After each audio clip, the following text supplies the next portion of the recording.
शिवहरिशंकर नमामि शंकर शिवशंकर शंभो, हे गिरिजापती भवानी शंकर शिवशंकर शंभो. श्री स्वामी समर्थ. सगळ्यांना स्वागत आहे तुमचं माझ्या आशूज लाईफस्टाईल या यूट्यूब चॅनलमध्ये. आज मी सांगणार आहे तुम्हाला शिवलीला अमृताचे पारायण कसे करायचे, तर हे पारायण किती दिवसात करायचे, कोणी करायचे व त्याचे नियम कुठले, हे मी तुम्हाला आज सांगणार आहे. श्री स्वामी समर्थ. महाशिवरात्र म्हणजे महारात्र म्हणजे आपल्या सगळ्यांसाठी खूप महत्त्वाचा उत्सव आहे. आणि जे भगवान श्री शंकराचे भक्त आहे ना, त्यांच्यासाठी तर खरं सांगते त्यांच्यासाठीच नाही, आपल्या सगळ्यांसाठीच खूप महत्त्वाचा दिवस आहे.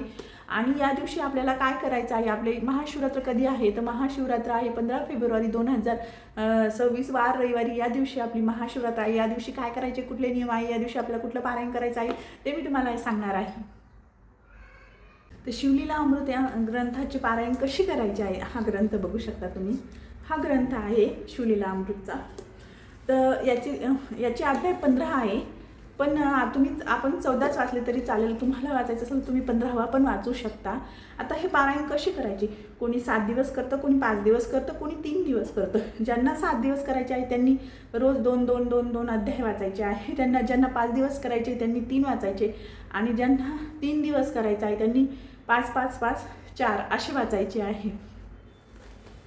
आता नंतर काय करायचं आहे आपल्याला, सर्वात अगोदर आपल्याला काय करायचं आहे, एका महादेवाच्या मंदिरात जायचं आहे आणि तिथे आपल्याला 11 बेलपत्र व्हायचे आहे. आणि आपली जी काही इच्छा असेल ही श्री भगवान शंकराला म्हणायचं आहे, त्यांना तृप्त करायचं आहे. जी काही इच्छा असेल तुम्ही पाण्याने अभिषेक करा, दुधाने अभिषेक करा, कशानेही करा. आणि 11 बेलपत्र व्हा, एक मूठ तांदूळ व्हा.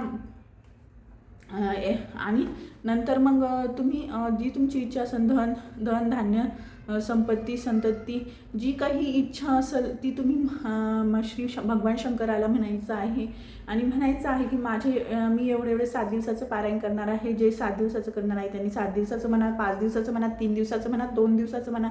तुम्हाला जेवढं जसं करायचं आहे तशी प्रार्थना करा. आणि घरी आल्यानंतर आपल्याला हा ग्रंथ वाचायला सुरुवात करायचा आहे. फक्त जेवणा अगोदर हा ग्रंथ वाचायचा आहे. तुम्ही सकाळ दुपार संध्याकाळ कधीही वाचू शकता, याला कुठलीच अट नाही. फक्त तुम्ही ही सेवा जी आहे ना, ही सायंकाळी केली तर खूप चांगलं. ज्या प्रदोष काळात जर महादेवाची सेवा केली ना, श्री भगवान शंकराची सेवा केली ना, तर खूपच चांगलं असतं प्रदोष काळातली सेवा.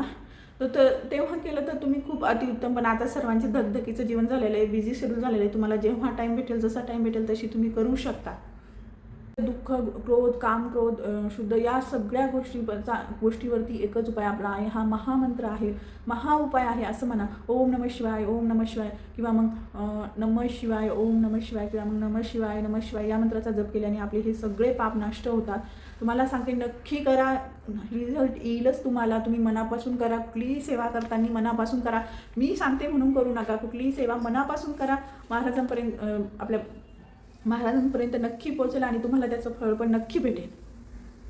आणि हो, सगळ्यात मोठा नियम म्हणजे जेव्हा आपण हा ग्रंथ वाचतो ना, तेव्हा तुम्ही थोडंसं भस्म लावून घेऊ शकता. हाताला वगैरे, डोक्याला, इथे कपाळाला वगैरे लावून घ्या. भस्म लावायचं आहे, ते सगळीकडेच असतं, ते लावून वाचायला बसायचं आहे. आणि तुम्हाला एक माळ म्हणजे 108 वेळा तुम्हाला ओम नमः शिवाय, ओम नमः शिवाय, किंवा मग आपला पंचाक्षरी मंत्र नमः शिवाय ह्या मंत्राचा तुम्हाला जप करायचा आहे. या दिवशी तुम्हाला आपले भगवान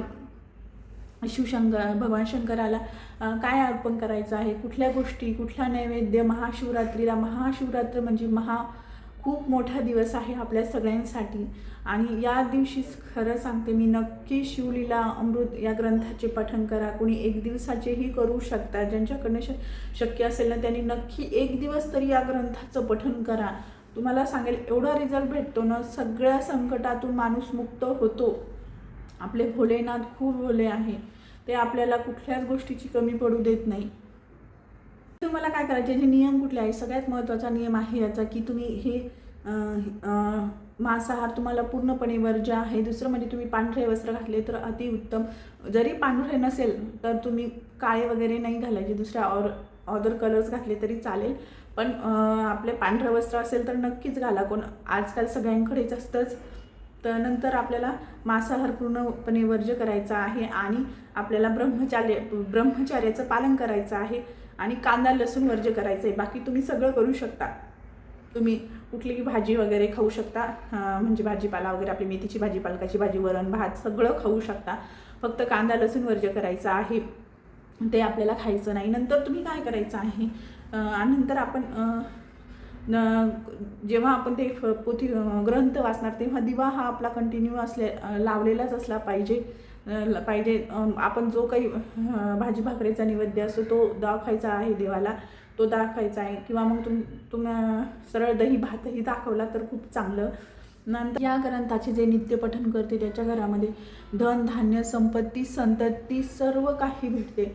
आणि ज्या घरात या ग्रंथाची पोथी आहे ना त्याला कुठलीच बाधा वगैरे काहीच होत नाही. भूतबाधा भीत वगैरे काहीच नाही, भीती वगैरे कसलंच काही होत नाही.